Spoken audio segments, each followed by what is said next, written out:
I think it's safe to say as humans, we like to be busy. Like we want to fill every part of our day. We're always looking for the next adventure. We just want to be able to explore and do things all the time. And some of those things are not always bad, but sometimes they're just filling all of our lives that we don't actually hear from God. And there's a story in the Old Testament in Exodus where Moses kind of has the same thing that's happening to him. So let's check it out. This is Exodus 18, starting in verse 13. It says, the next day Moses sat down to judge the people, and they stood around Moses from morning until evening. This is an all-day thing.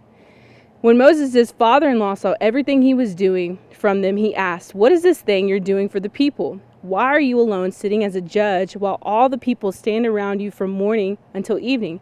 And Moses replied to his father-in-law, because the people come to me to inquire of God.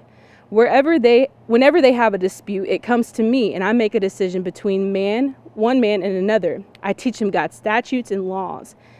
What you're doing is not good, Moses' father-in-law said to him. You will certainly wear out both yourself and these people who are with you, because the task is too heavy for you. You can't do it alone. You see, in this story, Moses had so much on his plate, and all from good intentions. He wanted to be able to lead these people because he deeply cared for them.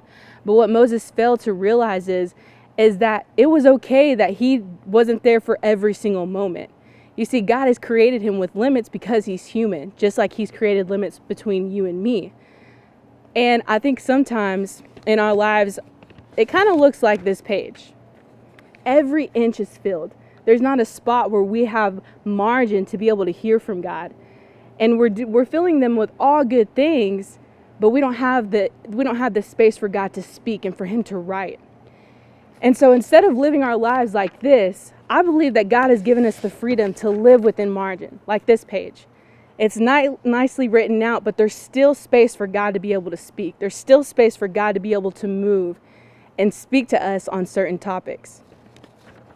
My encouragement to you is that you don't live like this, where every space is filled and you don't actually hear from the Lord, but instead you live within margin. Because when we live within margin, we allow God to do so many great things through us.